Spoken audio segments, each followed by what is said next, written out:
I mean, I think it's important that these games, there is a place for everything. I don't want to be elitist and say there's not room for more first person shooters. There is. There's a reason they're so popular. They're fun, they're intuitive, they work. Zombies, people love them.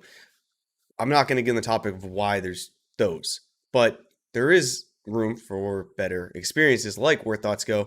I'll give you the story. I got really high in the shower the other day. Really. I mean, I'm talking full on lucidness in there. And I was only in there for about 15 minutes. And there was a moment where I thought, man, I've only been here 15 minutes, but why? I feel clean. Why am I still in here? I'm wasting water. Then my mind trickled down to there's someone who needs that water. And I immediately shut it off, like freaked out. My mind's eye was open because of a thought. Later on, I took a shower the next day, remembered it, didn't matter a bit. Somehow my mind was broken down. Your game, an experience like that, kind of had the same impact. And there is a place for these games. I want more of them. This is the reason. Actually, I think virtual reality is so interesting, and augmented reality as well. To me, this ability that virtual reality has to shift your perspective, because in the end, this is what it does, right? You're creating software that is basically replacing your vision and audio, and basically talking to your brain as close as we can. Besides, brain computer interfaces.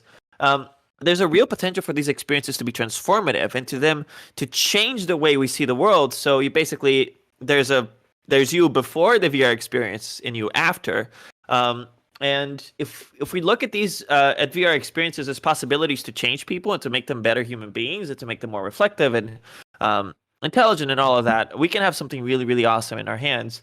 But yeah, it's been mostly used as VR has been mostly used as a medium for catharsis and for attending to fantasies, and that works, and that's fun, and I like it, but it could be more.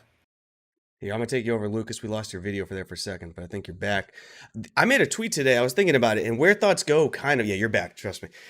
I had a thought, and Where Thoughts Go really fits on that scale.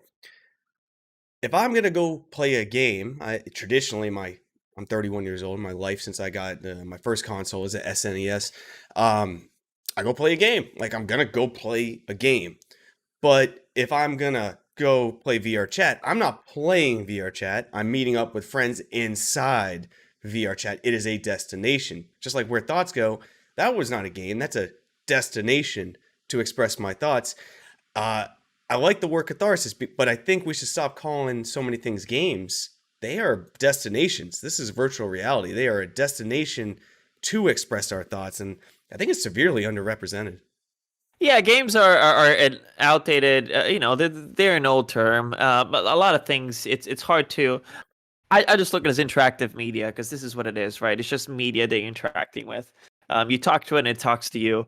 But yeah, the whole game's definition and like whether it has a fail state or not is like so arbitrary. It doesn't even make sense, especially in something as open ended as VR, in which like something like we has a new word which is experiences, which is like it's not an app, it's not a game, it's an experience. It's interesting and a little funny that we got where we are today. But yes, Stephen Harmon in the comments would say that everything is experimentals on SideQuest, and yeah, that's where it has all moved to. You gotta And hate that a there's little really cool bit. stuff there. You gotta hate it a little bit though. That the experimental goodness is unfortunately on a platform that requires extra steps that we all know is going to alienate majority of users. I love VR, but strapping on a haptic vest is still fucking annoying to me at times. I'm tired. On Dreams also. Hold Yeah. on Dreams on PSVR, dude. The stuff that people make there is so fucking stupid, and I love it. There's just some genuinely innovative stuff there as well, but yeah, Dreams is really cool too. That game kind of came and went. Like I remember a lot of hype for it, and then it disappeared. But I don't understand why. I remember the clips they were showing. I mean, someone made Mario 64, all these things that looked really good, and it just didn't get the traction. It's almost like every VR game has their like 2 days of fame, and then unfortunately, it's on to the next thing. I guess. I don't know. It's been interesting on being an indie with a weird idea who made it to the Oculus Quest. It's been interesting how consistent. Oh my god, I'm burping because of the beer. I'm like fucking Rick right now from Rick and Morty. Cheers. Um, cheers. What was I talking about? Oh, Oh, whatever. Who knows? yeah. It's there's a 2 days of fame bit, because when you release a title, sales are explosive. But sales on Quest are actually surprisingly stable, which is something that I never expected. And I was just like, all the money I'm gonna make is gonna be in the first week, and then it's over. But it's not. The Quest actually they put a lot of effort into selling what's on their library and finding the audience for every single title, which I guess is one of the benefits to why they're so closed. Overall, I think it's a negative that they are as close as they are, but there are reasons for it. Well, let's If you want talk to get about into that. that Yeah, topic. I do want to get into that because I'd pull it up on my screen, but I know I'm going to mess up this entire stream because I'm drunk and don't want to deal with that. But I went on to Steam VR the other day. The makeup, you know, when you see something on Twitter and you just want to clap back, but you just cut yourself off like 90% of the time because you know it's a bad idea. But I'm on Steam, go to the VR section and look at the upcoming section. And it is garbage after garbage after garbage. It is impossible to navigate, and I don't. If I had to I'm understand, looking at it now as well. it's really bad. It's really bad. If I had to understand the state of VR based on the upcoming section of Steam, I would think it's shovelware dead, and I'm done. Right.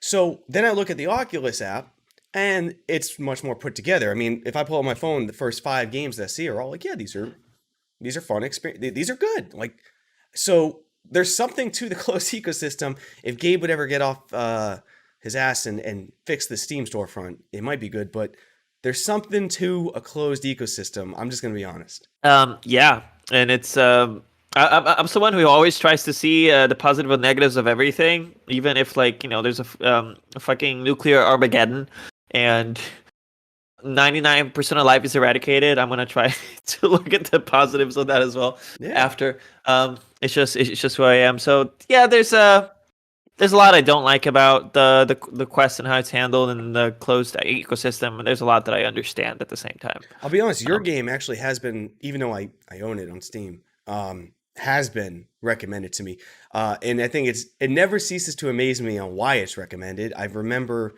yours specifically and a couple others because I played Trover Saves the Universe. You might like Where Thoughts Go.